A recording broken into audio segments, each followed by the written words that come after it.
I'm trying to figure out the mirror thing, but it looks weird with me laying down to read if I mirror it so you guys can read it. Good morning from London. Good morning, London. Good morning. I'm on the stateside, so I'm like really late to bed. I haven't even slept yet. It's like, what time is it? It's 4:20 a.m. my time. How are you? How is London? So it's not mirrored, but I'm reading Treasure Island. So I haven't started yet. I'm just gonna wait for people to come in. And what chapter am we on? I just started, so I'm still in the beginning of the book.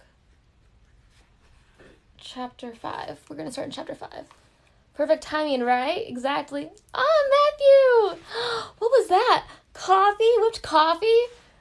Dude, I need some when I wake up. I haven't even gone to sleep yet. Oh, man. How are you guys? Good morning, good evening. Good morning, London. Matthew, is it good morning or evening? Technically, it's morning for me, but it's like I haven't slept yet. It's like really early morning or late night. I'm Central Time, yeah. So it's like 4:20 a.m. But yeah, so hi.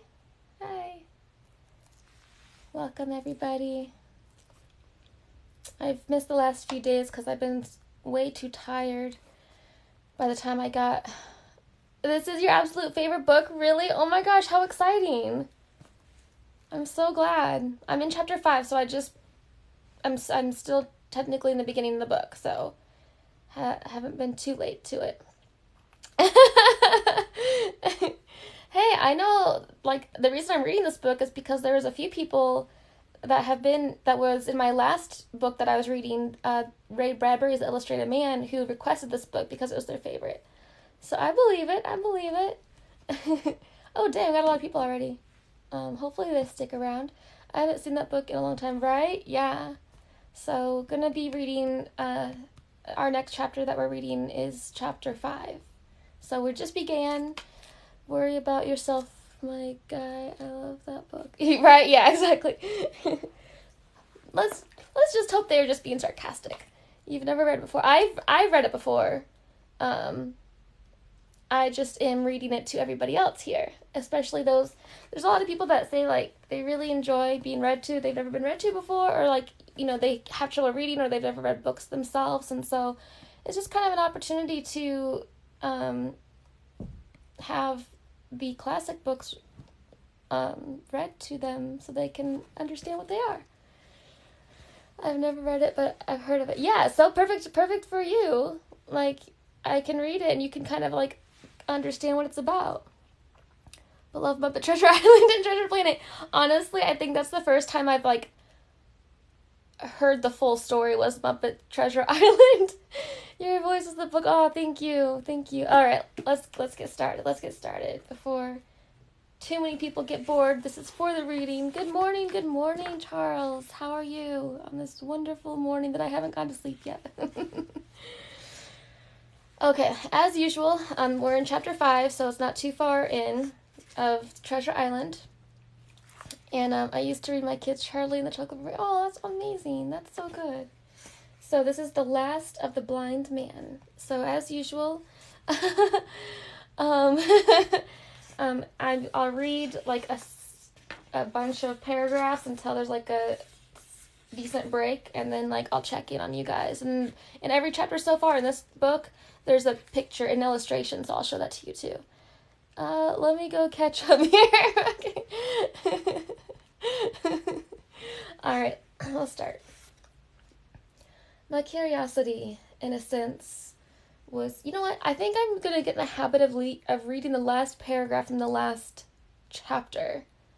That way we can kind of refresh where we're at for anybody who's following along. I'll start doing that.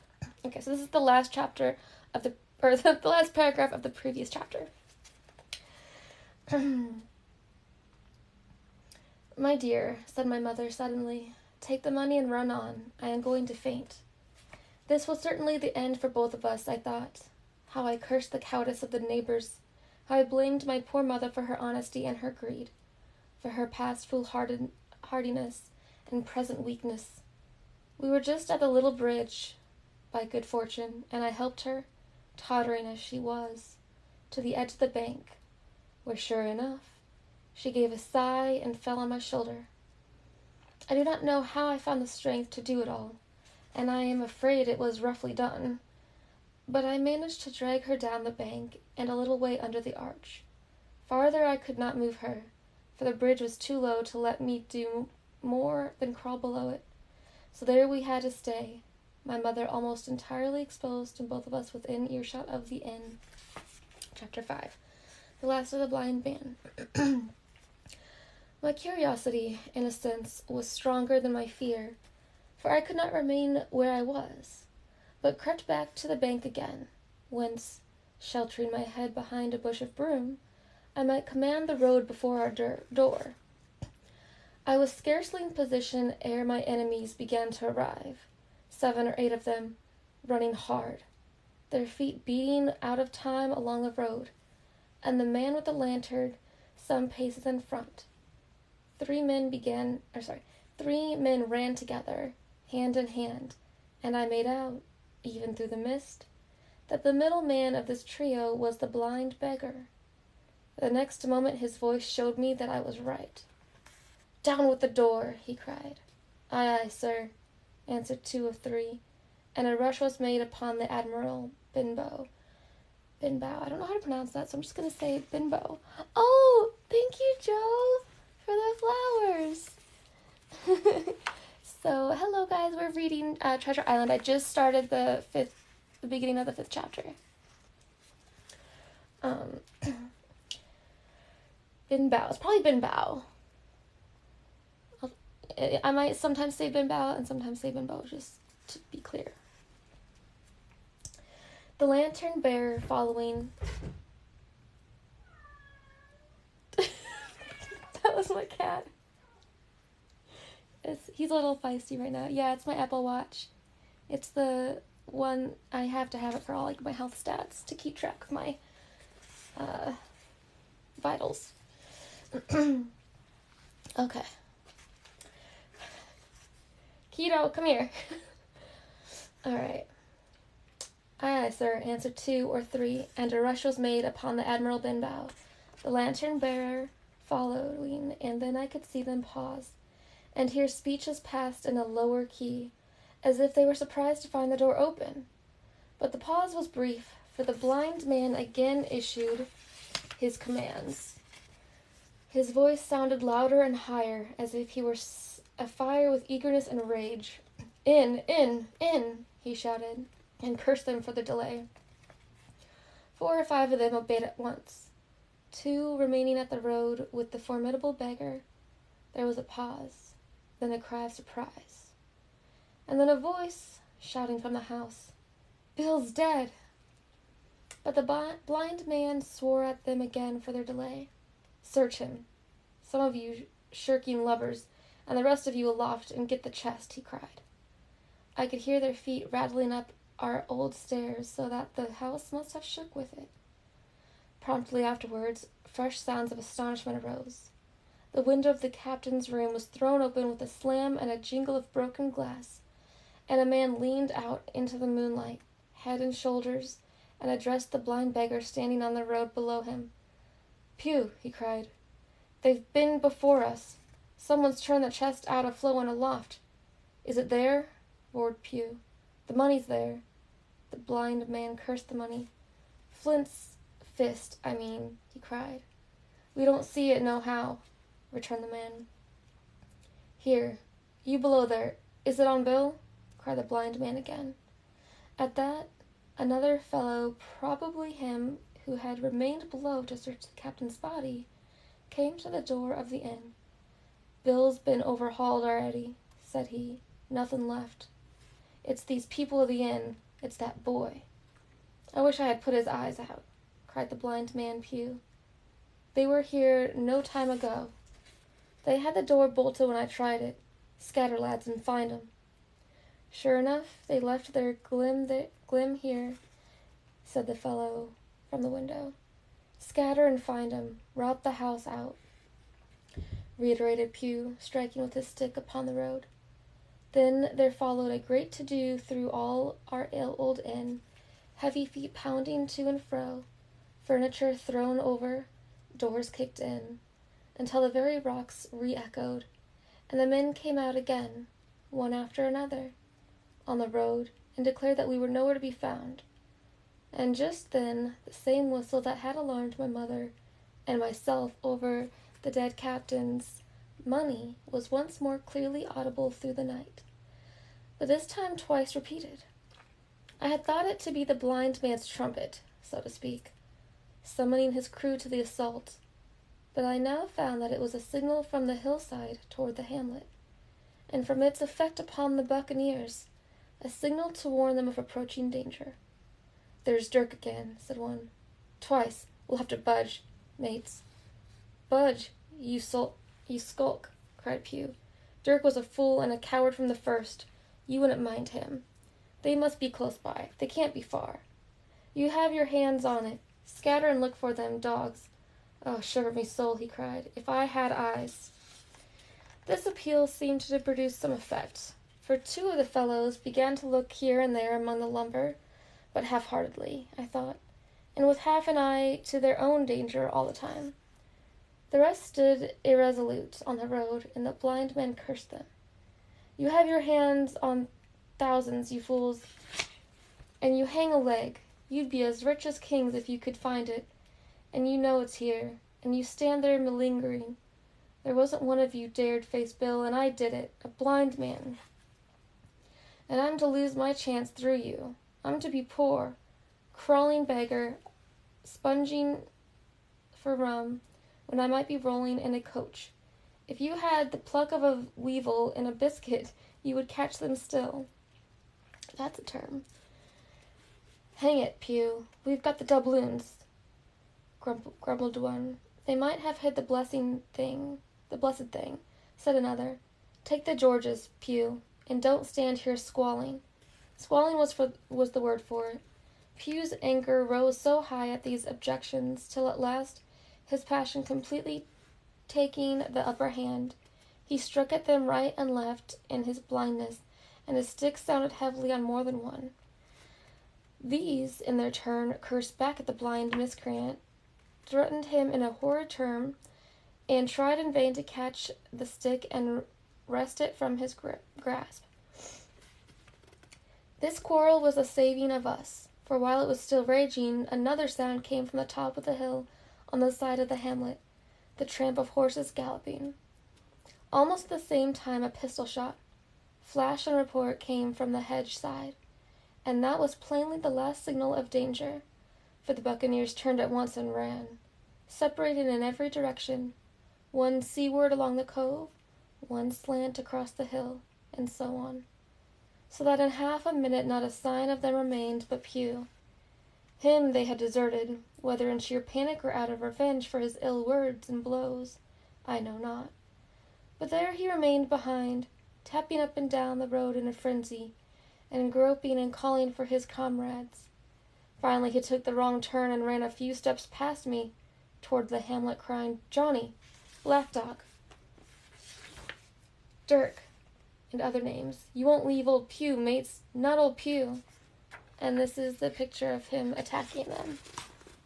You can see it.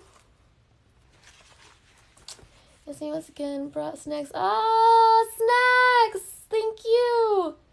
Thank you, Impossible. Welcome back. Oh, I'm sorry. Pew needs to chill out, right? She been put on right. I did. And yeah, story time. Oh, I'm sorry, I didn't see that you Oh my gosh, that's so beautiful. Thank you. Yeah, I went live right after I messaged you. I must have probably left you on live because I switched over at the same time. All right, go to sleep. Good night. I am. I'm reading you guys Treasure Island. I'm in the beginning of the book still. Hello. Oh, hi, Paul. I couldn't read because the book was hiding the text, but welcome. Yeah, so we're reading Treasure Island. Oh, thank you for the follows, guys. Thank you for the gifts. Thank you for the likes. I appreciate it. Story time. Okay, I'll get back to it. Just then, the noise of horses topped the rise, and 4 or 5 riders came in sight in the moonlight and swept at full gallop down the slope. At this, Pew saw his error, turned with a scream, and ran straight for the ditch, into which he rolled. But he was on his feet again in a second, and made another dash, now utterly bewildered, right under the nearest of the coming horses. The rider tried to save him, but in vain. Down went Pew with a cry that rang high into the night, and the 4 hoofs trampled and spurned him and passed by. He fell on his side, then gently collapsed upon his face, and moved no more. I leaped to my feet and hailed the riders. They were pulling up, at any rate, horrified at the accident, and I soon saw what they were. One, tailing out behind the rest, was a lad that had gone from the hamlet to Dr. Livesey's. The rest were revenue officers whom he had met by the way, and with whom he had had the intelligence to return at once. Some news of the lugger in Kit's Hole had found its way to Supervisor Dance, and set him forth that night in our direction, and to that circumstance my mother and I owed our preservation from death.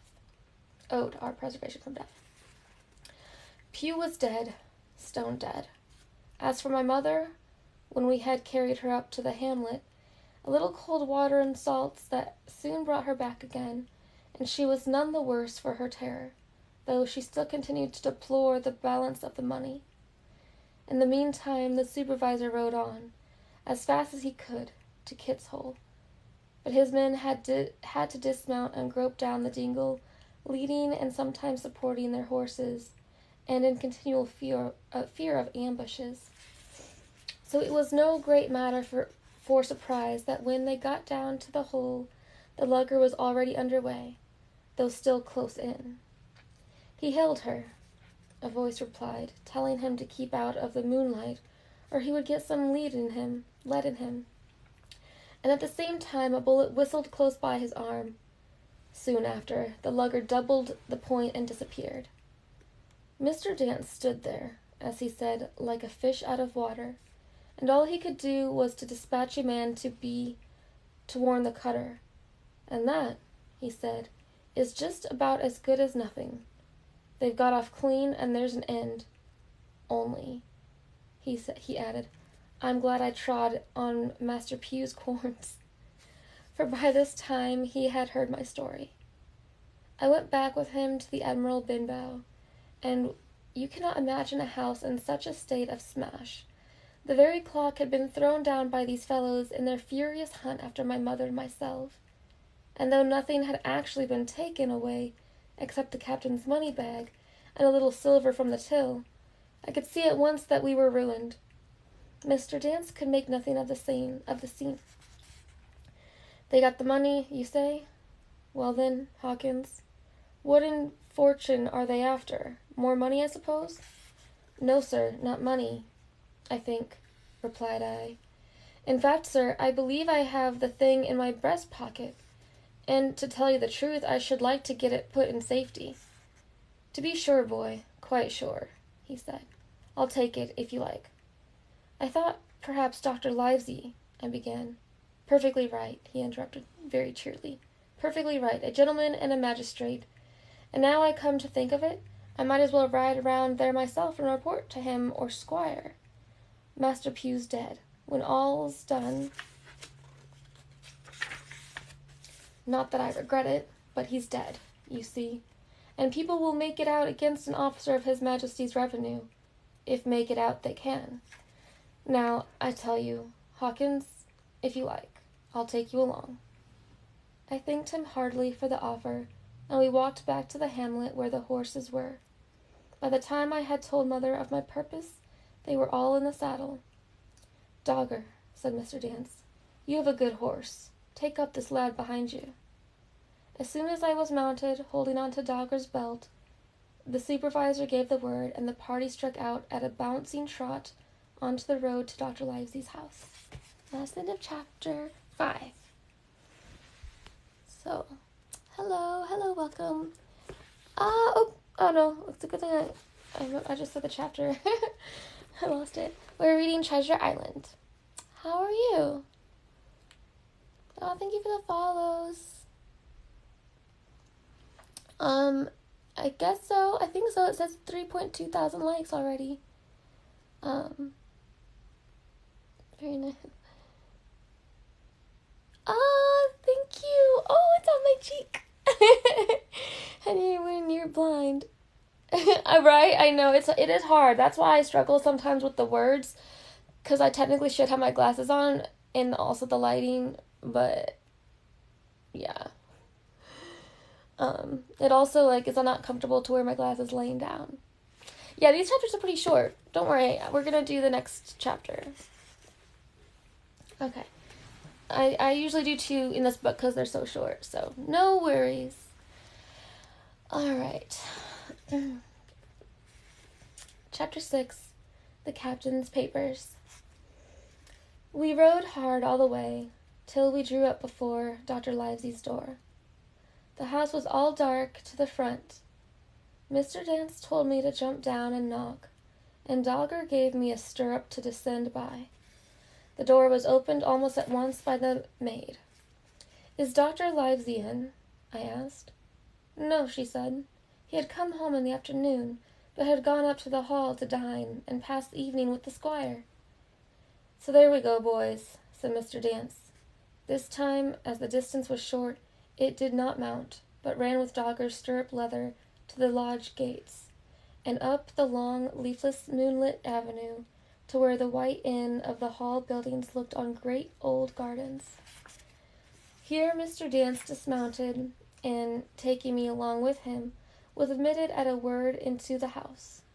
The servant led us down a matted passage, and showed us at the end into a great library, all lined with bookcases and busts upon the top of them, where the squire and Dr. Livesey sat, pipe in hand, on either side of the bright fire.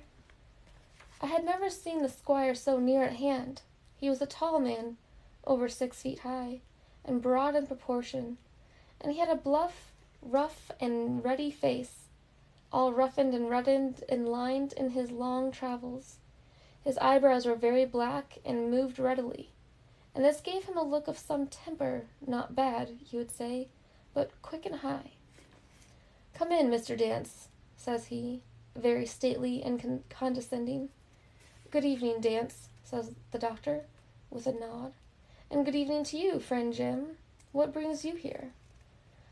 The supervisor stood up straight and stiff, and told his story like a lesson. And you should have seen how the 2 gentlemen leaned forward and looked at each other, and forgot to smoke in their surprise and interest. When they heard how my mother went back to the inn, Dr. Livesey fairly slapped his thigh, and the squire cried, "Bravo!" and broke his long pipe against the grate.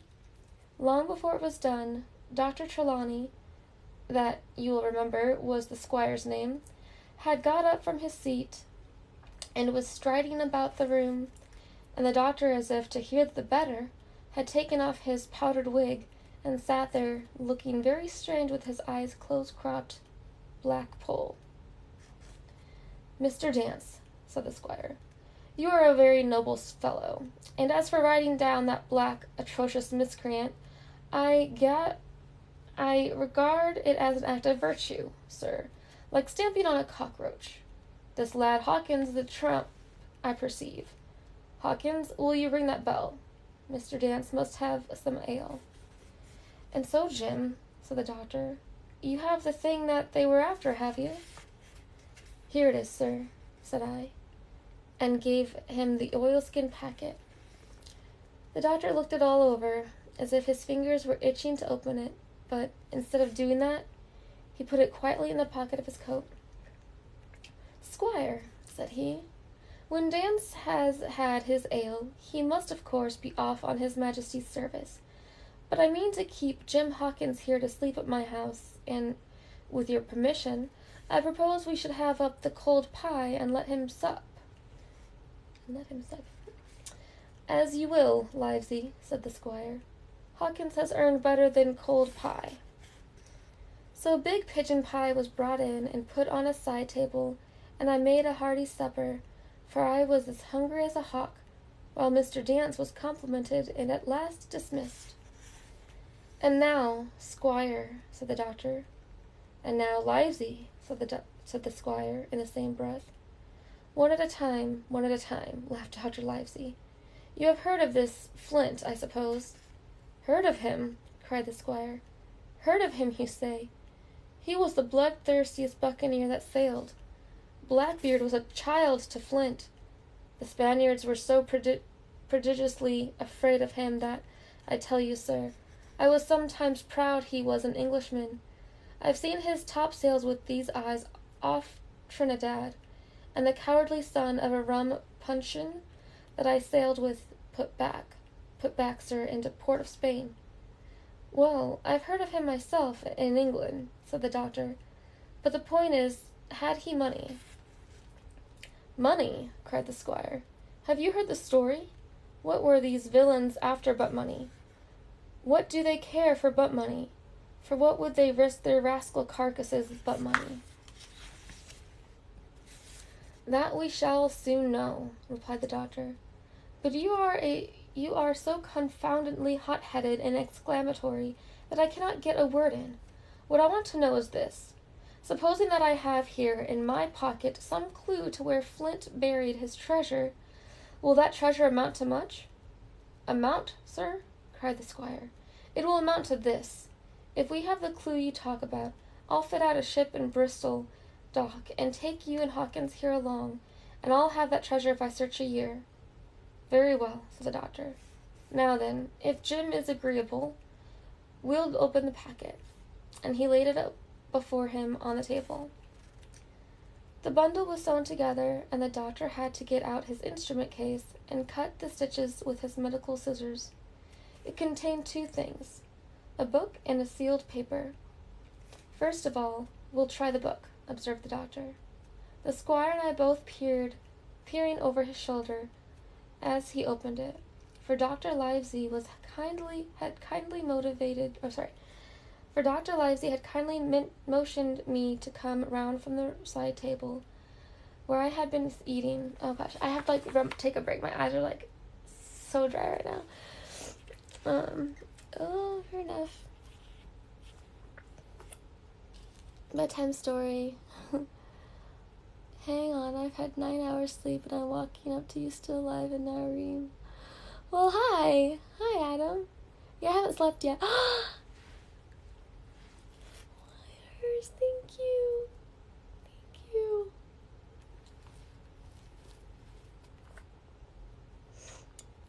Are people being disrespectful?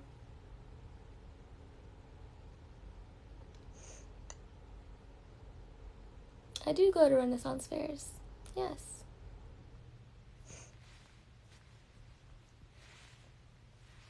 Thank you, Whitehurst, for the pearls. Oh, yeah, I do have Visine. I just don't want to get up. Okay. Let's continue. Okay, where was I at?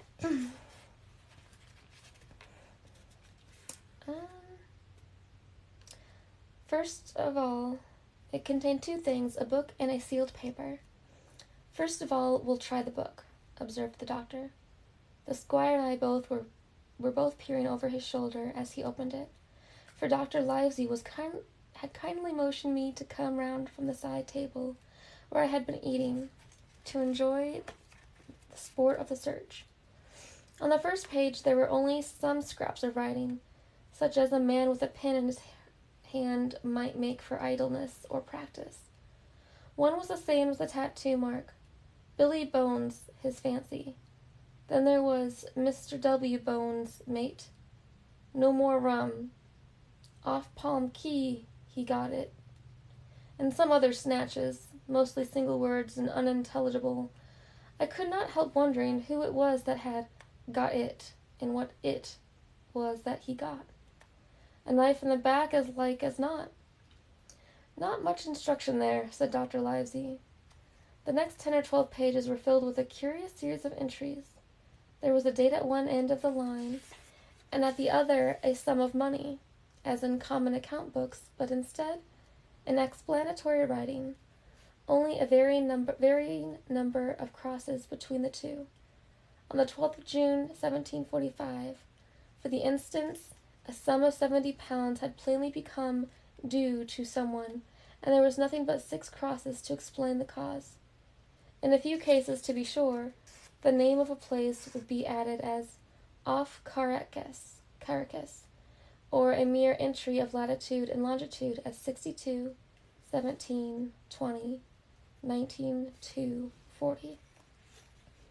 The record lasted over nearly 20 years, the amount of the separate entries growing larger as time went on, and at the end a grand total had been made out after 5 or 6 wrong additions, and these words appended, Bones, his pile. I can't make head or tail of this, said Dr. Livesey. The thing is as clear as noonday, cried the squire. This is the black-hearted hound's account book. These crosses stand for the names of ships or towns that they sank or plundered. The sums are the scoundrel's share, and where he feared an ambiguity, you see he added something clear. Off Caracas, now, you see here, was some unhappy vessel boarded off that coast.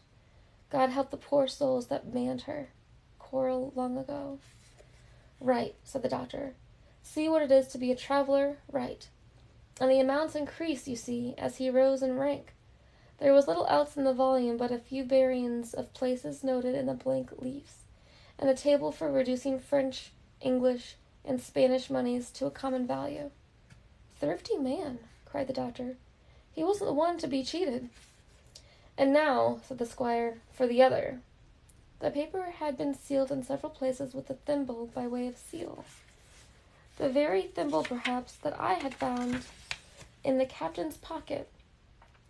The doctor opened the seals with great care, and there fell out the map of an island, with latitude and longitude, sounding names of hills and bays and inlets, and every particular that would be needed to bring a ship to safe anchorage upon its shores. It was about 9 miles long and 5 across, shaped, you might say, like a fat dragon standing up, and had 2 fine landlocked harbors, and a hill in the center part marked the Spyglass. There were several editions of a later date, but above all, 3 crosses of red ink, 2 on the north part of the island, 1 in the southwest, and beside this last, in the same red ink and in a small, neat hand, very different from the captain's tawdry characters, these words, bulk of treasure here. Over on the back, the same hand had written this further information. I'm going to see if I can put my glasses for a second. I don't know where I put them. I'm always losing them. Oh, thank you for the necklace. What year is it? Wait, what? What happened? What? Yeah, that's not a warning, that's a block. Why have people got to be that way all the time? Yeah. Yes, thank you, Farango, thank you. Yeah, thanks, I appreciate that, guys. Thanks for having me back. Okay, let me rub my eyes. Yeah, I read it, it's weird. People are weird. I'm just reading Treasure Island.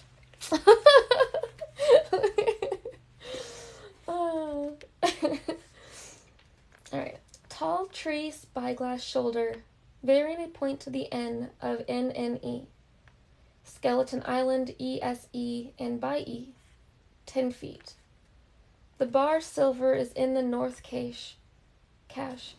You can find it by the trend of the east hammock. 10 fathoms south of the black crag with the face on it. The arms are easy found in the sand hill, in point of north, inlet cape, bearing E and a quarter in. Initials JF.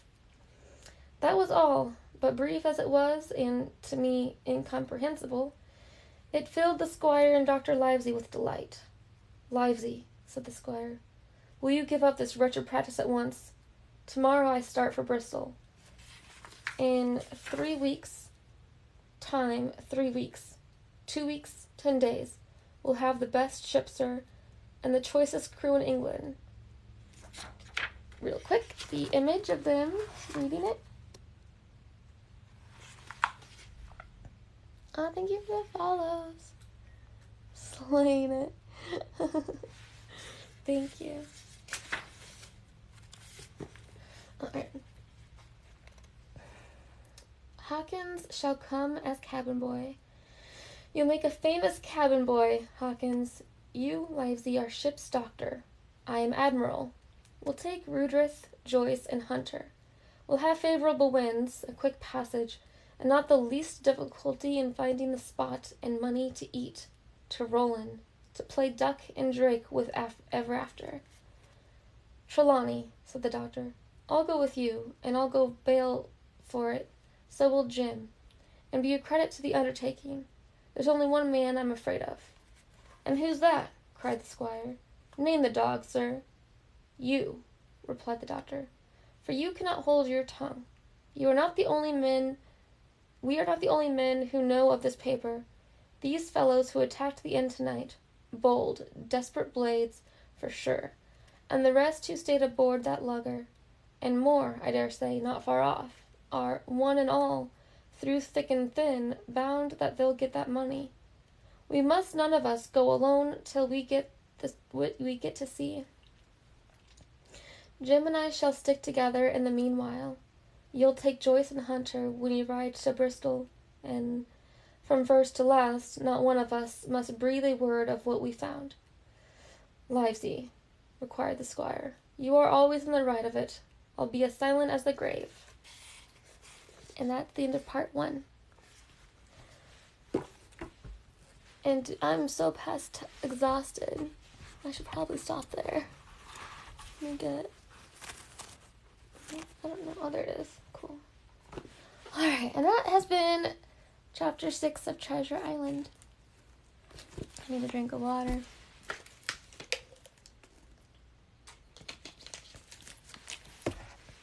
Part 1, you mean 5? Well, like, because this next part, it says part 2. Part C, the sea cook. So, the entire, like, from chapter 1 to 6 was part 1, I guess.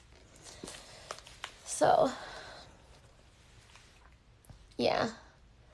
You've got a question, as long as it's respectful and, relevant to the live, then sure.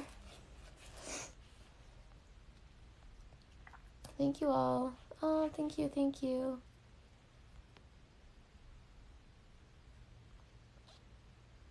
I'm so glad you guys are enjoying it. I can think of is Treasure Planet when Jim opens the map. Right? Same. Do you for... What did I say? It has to be relevant to the stream. The live. We should watch it, and I don't really think that matters. We should watch Treasure Planet when... Oh, it's Blackhurst! Yes! Thank you. Yes. I hope you were feeling better today.